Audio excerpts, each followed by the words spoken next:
Hello my dear student, the global academy के online portal में आप सभी का स्वागत है। जैसे कि आप सभी जान रहे हैं कि कोविड-19 के दौरान जितने भी स्कूल संस्थान सभी बंद हो चुके हैं और आपका जितने भी ऑफलाइन क्लासेस चल रहे होंगे वो सभी क्या हो गया होगा, बंद हो गया होगा। आपको पैनिक होने की कोई ज़रूरत नहीं है, क्योंकि अब जो है द ग्लोबल एकेडमी आप घर बैठे आप अपने प्रिपरेशन को एक अच्छे लेवल पे जा सकते हैं और आप सबका जो ड्रीम है उस ड्रीम को इजीली वे में अचीव कर सकते हैं। वो भी कहाँ, एक प्लेटफॉर्म पे। उस प्लेटफॉर्म का क्या नाम है? द ग्लोबल एकेडमी, जो कि आपके ड्रीम को क्या करेगा, अचीव करेगा। उसमें गाइडलाइंस की तरह भूमिका क्या करेगा, निर्वहन करेगा। और आपको क्या करना है, द ग्लोबल एकेडमी को क्या कर लेना है, आप इस चैनल को यूट्यूब पे सर्च करके क्या कर लेना है, सब्सक्राइब कर लेना है। सब्सक्राइब कर लेने के बाद जो है आपको क्या होगा, प्रॉपर वे में वीडियो क्या होता रहेगा, मिलते रहेगा। और जैसे कि आप सबका मेन ये उद्देश्य होना चाहिए कि आगे जो है 10th करने के बाद जो भी एग्ज़ाम दे उसमें अच्छा बेटर से बेटर परफॉर्मेंस करे। 10th में तो करना ही करना है। आगे अगर हम कंपटीशन की तैयारी करें या कोई भी चीज़ की अगर तैयारी करें, मेडिकल, इंजीनियरिंग या किसी भी क्षेत्र में, उसमें हम बेटर से बेटर परफॉर्मेंस करें। कीजिएगा कब? जब आप द ग्लोबल एकेडमी से कनेक्ट हो जाइएगा। तो ग्लोबल एकेडमी आप सबों के लिए है। और आज का जो वीडियो है बहुत ही इम्पोर्टेंट है उस स्टूडेंट के लिए जो कभी जो है बेसिक लेक्चर नहीं समझ पाए हैं या कोई कारणवश या कोविड-19 के दौरान 9th का क्लास नहीं कर पाए हैं। उसको प्रॉपर वे में थोड़ा सा झलक दिखला देते हैं कि इलेक्ट्रॉन प्रोटॉन क्या होता है, केमिकल रिएक्शन में कैसे पार्टिसिपेट करते हैं, कोर इलेक्ट्रॉन क्या होता है। ये सभी को डिस्क्राइब करते हुए हम सब कहाँ जाएंगे, केमिकल रिएक्शन कैसे फॉर्म होता है उसको देखेंगे। और अभी जो है ये सेशन बहुत ही इम्पोर्टेंट होने वाला है। जैसे आज का जो लेक्चर है, लेक्चर 2 है, साइंस बेसिक कंसेप्ट। और बहुत जल्द ही आप सबों के लिए मैथ का जो है क्लास प्रॉपर वे में स्टार्ट हो जाएगा। कहाँ पे? The global academy. ये जो है आप सबों को जो प्रॉपर टाइम टेबल में आपका सिलेबस को कंप्लीट कराएगा, जिसके बाद जो है प्रीवियस ईयर क्वेश्चन को जो है सॉल्व किया जाएगा। अब जो है देखते हैं, सबसे पहले माइंड में सेटअप हो रहा होगा, आपके माइंड में क्वेश्चन एराइज हो रहा होगा कि इलेक्ट्रॉन, प्रोटॉन, न्यूट्रॉन क्या होता है, ऑर्बिट क्या होता है, सबसेल क्या होता है। ये सब प्रीवियस लेक्चर में भी देखे हैं, उसको भी कम से कम टाइम में एक्सप्लेन करते हुए आगे बढ़ना है। फर्स्ट ऑफ ऑल उसका हम स्ट्रक्चर देखते हैं क्या है। जैसे हम स्ट्रक्चर की अगर हम बात करें तो माय डियर स्टूडेंट, जैसे देखिए यहाँ पे क्या होता था, इसको के बोलते थे ऑर्बिट, और ये एल, इसके बाद ये एम, इसके बाद इसी तरीके से क्या चलते रहता था, एन। अब इसी को हम क्या बोलते हैं, के एल एम एन जो है, इसमें क्या रहता था माय डियर स्टूडेंट, इलेक्ट्रॉन क्या करता है, रोटेट करता है। किस वे में रोटेट करता है, लीनियर करता है कि सर्कुलर करता है, सर्कुलर करता है ना, सर्कुलर देखते हैं ना, घेरने की तरह क्या कर रहा है, घूम रहा है। इलेक्ट्रॉन को ई से डिनोट करते हैं। और इसको क्या बोलते हैं, किसी भी एटम के सेंट्रल पार्ट को हम क्या बोलते हैं, न्यूक्लियस बोलते हैं। क्या बोलते हैं, न्यूक्लियस बोलते हैं। न्यूक्लियस में क्या प्रेजेंट रहता है माय डियर स्टूडेंट, न्यूक्लियस में प्रोटॉन और न्यूट्रॉन क्या रहते हैं, प्रेजेंट रहते हैं। अब इसके बाद है, ये जो है बहुत ही इम्पोर्टेंट है, और ये जो है के एल एम एन, ये होता है हमारा ऑर्बिट। क्या होता है, ऑर्बिट होता है किसी भी एटम का। अब जो है आपके एग्जाम में जो आता है क्वेश्चन जो बहुत ही इम्पोर्टेंट है, इसको नोट डाउन कीजिएगा। और जैसे भी ये वीडियो देखना स्टार्ट कीजिएगा, सभी से रिक्वेस्ट है कॉपी और पेन लेकर के बैठना है, जिससे कि क्या हो, जो जो मेन पॉइंट लगे उसको राइट डाउन कर लेना है, जो कि आगे एग्जाम में आपको क्या होगा, बेनिफिट होगा। जैसे चलिए अब इसमें मैंने ये यहाँ से आपका एराइज हो रहा है। पहला पॉइंट ये है, who is the discover of electron, who is the discover of electron, discover of electron क्या हो जाएगा माय डियर स्टूडेंट, जे क्या हो जाएगा, थॉमसन, जे थॉमसन। उसके बाद है इसी तरह हो जाएगा, who is the discover of proton, क्या हो जाएगा, गोल्डस्टीन। क्या हो जाएगा my dear student, Goldstein. Second question है आपका, who is the discover of proton. Proton क्या हो जाएगा? गोल्डस्टीन। इसके थर्ड में हो जाएगा my dear student, who is the discover of neutron. ये बहुत ही इंपॉर्टेंट है, क्या हो जाएगा? James Chadwick. ये सब क्या किए हैं? इलेक्ट्रॉन के खोज किए हैं। अब जैसे डिस्कवर किए, ये जो है बहुत ही इंपॉर्टेंट है कि इलेक्ट्रॉन, प्रोटॉन, न्यूट्रॉन क्या होता है सर? ये आपके माइंड में क्या हो रहा होगा? क्वेश्चन एराइज हो रहा होगा। इलेक्ट्रॉन, प्रोटॉन, न्यूट्रॉन जो होता है किसी भी एटम का क्या होता है? फंडामेंटल पार्टिकल्स होता है। पूछ देगा किसी भी एटम का क्या क्या फंडामेंटल पार्टिकल्स हो सकता है, तो क्या हो जाएगा? Electron, proton, neutron. इलेक्ट्रॉन पे नेगेटिव चार्ज, प्रोटॉन पे पॉजिटिव चार्ज और न्यूट्रॉन पे कोई चार्ज नहीं होता है। चार्ज के बारे में बता दिए थे प्रीवियस लेक्चर में, कितना होता है चार्ज ऑफ इलेक्ट्रॉन पूछे तो 1.6 इंटू 10 टू द पावर कितना हो जाएगा? -19 कूलम। अगर प्रोटॉन पे पूछे तो पॉजिटिव चार्ज होगा, कितना हो जाएगा? 1.6 into 10 to the power -19 coulomb हो जाएगा। लेकिन न्यूट्रॉन पे कोई चार्ज नहीं होता है। अब उसके बाद है आपका एटम्स। हम किसको बोलेंगे? एटम्स। देन सेकंड है आपका एटम हम किसको बोलेंगे? एटम ये जो है डिफाइंड टर्म है। टर्म को क्या करना है? डिफाइन करना है, जो आपको क्या होगा? आपके एग्जाम पॉइंट ऑफ व्यू से इंपॉर्टेंट होगा। इसमें देखिए, it is the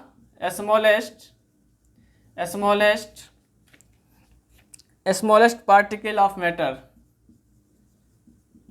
particles of matter which occupy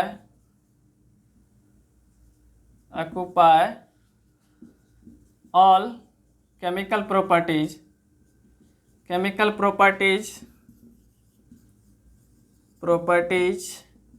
is called, उसको क्या बोलेंगे? एटम। और इसके बाद एक और पॉइंट इसी में ऐड कर दीजिएगा, एटम पार्टिसिपेट इन क्या हो जाएगा? Chemical reaction. एटम जो क्या होता है? केमिकल रिएक्शन में क्या करते हैं? पार्टिसिपेट करते हैं। अब जैसे टर्म आ गया है एटम मीन्स क्या होता है? अनडिवाइडेड। एटम को हम डिवाइड नहीं कर सकते, अनडिवाइडेड किसका मीनिंग हो जाएगा? ये एटम का। एटम में कितने फंडामेंटल पार्टिकल्स होते हैं? इसमें एक और पॉइंट ऐड कर दीजिए, 3 main fundamental particles in any atom. क्या क्या हो जाएगा माय डियर स्टूडेंट? पहला में हो जाएगा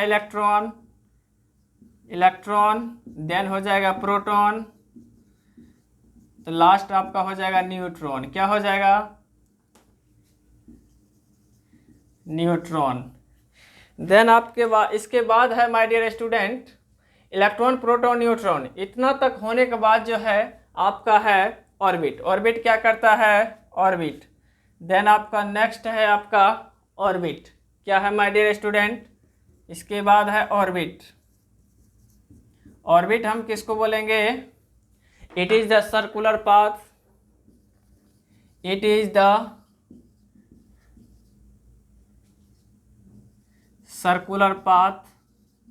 पाथ, it rotate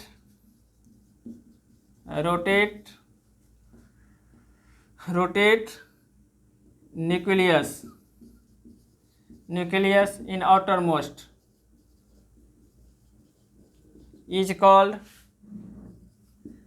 उसको हम क्या बोलेंगे? ऑर्बिट बोलेंगे। क्या बोलेंगे my dear student? Orbit. Generally it is denoted by किससे हो जाएगा my dear student? KLMNO ETC से इसको हम क्या करते हैं? डिनोट करते हैं कि इसको ऑर्बिट को, किसको डिनोट करते हैं? ऑर्बिट को करते हैं। इतना को समझिए, फिर से एक बार समझा देते हैं। ये तो है ही, जैसे क्या है इलेक्ट्रॉन का खोज कौन किया है, who is the discover of electron, तो हो जाएगा जे थॉमसन, क्या साइंटिस्ट है। उसके बाद who is the discover of proton, क्या हो जाएगा गोल्डस्टीन। उसके बाद who is the discover of neutron, कौन हो जाएगा जेम्स चैडविक। अब है एटम, हम किसको बोलेंगे, एटम जो है it is the smallest particle of matter, matter का स्मॉलेस्ट पार्टिकल होता है, उसी को हम एटम बोलते हैं। एटम में रासायनिक जो है केमिकल प्रॉपर्टीज, एटम में जो है केमिकल प्रॉपर्टीज एग्जिस्ट करता है, जिसके कारण जो है ये केमिकल रिएक्शन में पार्टिसिपेट करते हैं। अब है एटम जो है, एटम में भी क्या होता है फंडामेंटल पार्टिकल्स होते हैं। एटम भी जो बने होते हैं बहुत सारे फंडामेंटल पार्टिकल्स से बने होते हैं। वो फंडामेंटल पार्टिकल्स कितने हो, 3 होते हैं, 3 होते हैं। कौन कौन होता है, इलेक्ट्रॉन, प्रोटॉन, न्यूट्रॉन। इलेक्ट्रॉन पे नेगेटिव चार्ज, प्रोटॉन पे पॉजिटिव चार्ज, न्यूट्रॉन पे कोई चार्ज नहीं होता है। अब इसके बाद हम क्या बताएं माय डियर स्टूडेंट, एटम जो है एटम को हम डिवाइड नहीं कर सकते, अनडिवाइड होता है। और आपके माइंड में ये भी सेंटेंस आ रहा होगा, it is the smallest particle in around us. ये सबसे पहले कौन सेंटेंस दिए थे, सेंटेंस जो दिए थे ये थे इंडियन फिलोसफर, उसको कनाद साहब बोलते, बहुत ही फेमस साइंटिस्ट थे। इसके बाद है ऑर्बिट। ऑर्बिट हम किसको कहेंगे, it is the circular path. देखिए है ना सर्कुलर पाथ, न्यूक्लियस के आउटर साइड में क्या कर रहा है, रोटेट कर रहा है, किस वे में, सर्कुलर वे में। तो इसी को हम क्या बोलेंगे, ऑर्बिट बोलेंगे। ऑर्बिट को हम जनरली किससे डिनोट करते हैं, KLMNO से हम क्या करते हैं, डिनोट करते हैं। अब उसके बाद है किसी भी ऑर्बिट में, ये इसको हम फर्स्ट ऑर्बिट बोलते हैं, इसको सेकंड, थर्ड, फोर्थ। और ये जो है फर्स्ट ऑर्बिट में कितना इलेक्ट्रॉन एग्जिस्ट करेगा उसको देखते हैं। और इसको जो है क्या करना है, स्क्रीनशॉट ले सकते हैं। इसके बाद आगे हम बढ़ते हैं। इसके बाद है माय डियर स्टूडेंट, इसके बाद जो है आपको इम्पोर्टेंट है ऑर्बिट जो है, ऑर्बिट कंटेन करता है सब ऑर्बिट। सब ऑर्बिट होता है SPDF। अब S में हम बताए थे, S में दो इलेक्ट्रॉन रह सकता है, P में 6, D में 10, F में 14। ये जब आप इलेक्ट्रॉनिक कन्फिग्रेशन निकालते हैं उसमें आपको बहुत हेल्पफुल मिलता है।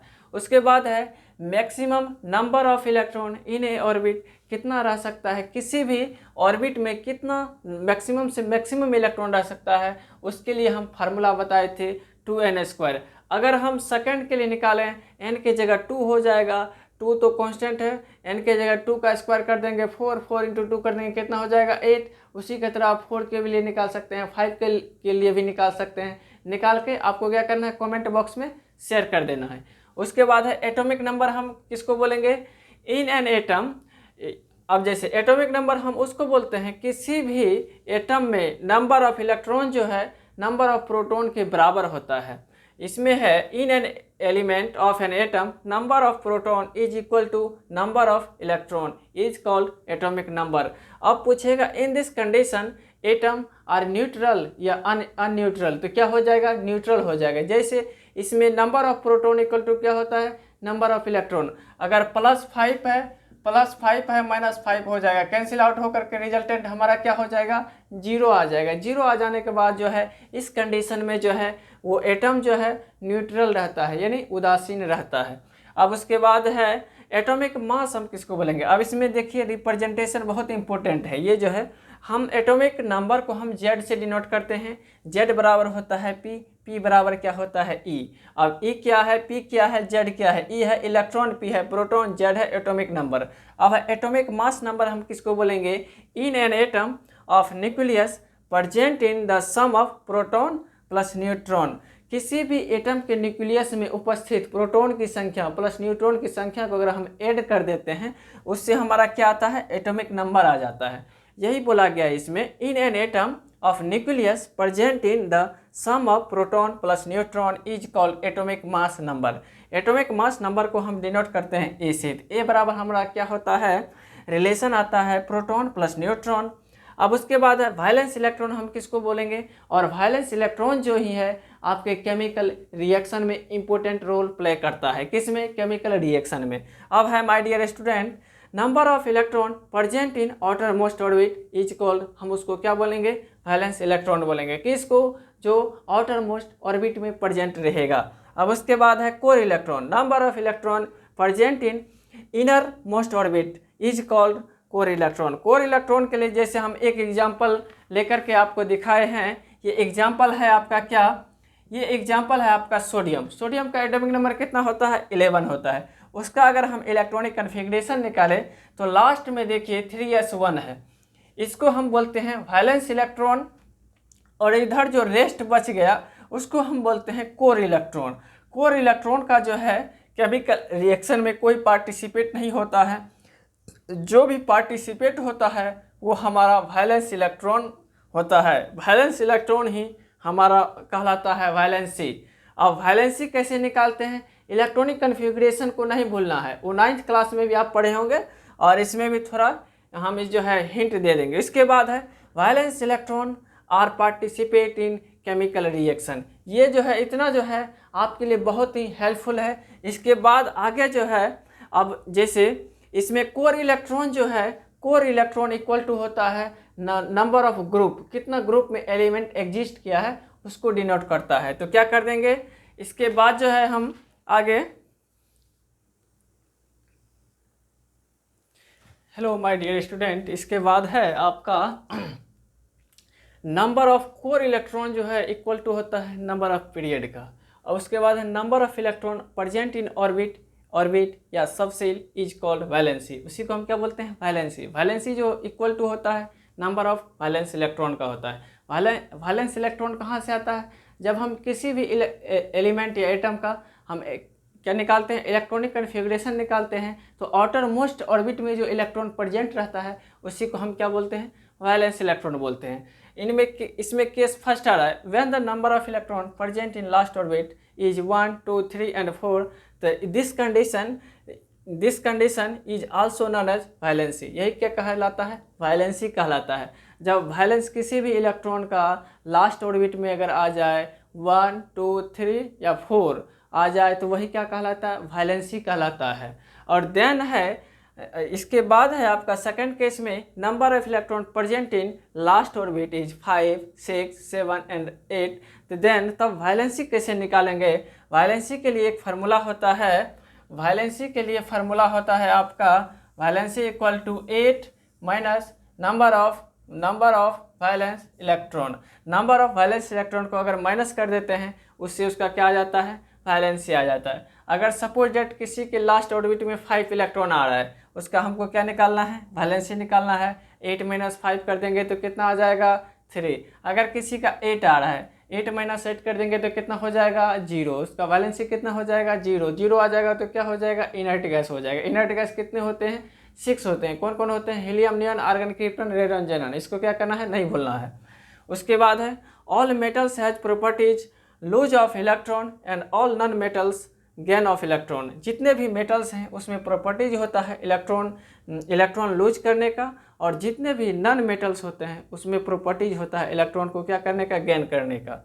और आयंस क्या होते हैं, जब इलेक्ट्रॉन ट्रांसफरिंग के दौरान जब इलेक्ट्रॉन किसी को दे देता है तो उस दौरान जो क्या होता है, इस पर पॉजिटिव चार्ज आ जाता है ना। सबसे पहले क्या होता है, आयंस क्रिएट हो जाता है। आयन जो क्रिएट हो जाता है वो आयंस क्या नेचर होगा उस आयंस का, वो आयंस या तो नेगेटिव हो सकता है या पॉजिटिव हो सकता है। अगर पॉजिटिव होगा तो उसको हम बोलेंगे केटायन, अगर नेगेटिव होगा तो उसको हम क्या बोलेंगे, एनायंस। उसके बाद है number of atom present in single is called, उसको हम क्या बोलेंगे, उसको हम बोलेंगे मोनो एटम्स। अगर कोई सिंगल में प्रेजेंट है एटम, जैसे आपका है हाइड्रोजन, इसको क्या बोलेंगे, हाइड्रोजन है तो इसको क्या बोलेंगे, सिंगल है तो मोनो बोलेंगे इसको। अगर यही ऑक्सीजन 2 में रहेगा, O2 रहेगा, इसको हम बोलेंगे डायटोमिक। देन सेकंड यही है number of atom present in double is called diatomic. अगर इसी तरह रे number of atom present in 4 and more than 4 is called, उसको बोलेंगे पॉलीएटोमिक्स। अगर जैसे इसमें है आपका CCl4, इसको क्या बोलते हैं, कार्बन टेट्राक्लोराइड, और कार्बन टेट्राक्लोराइड 4 है। अगर इससे और ज़्यादा अगर पढ़ेंगे S सल्फर का 8 होता है, इस तरीके से डोनेशन, इसको हम बोलेंगे पॉलीएटोमिक्स।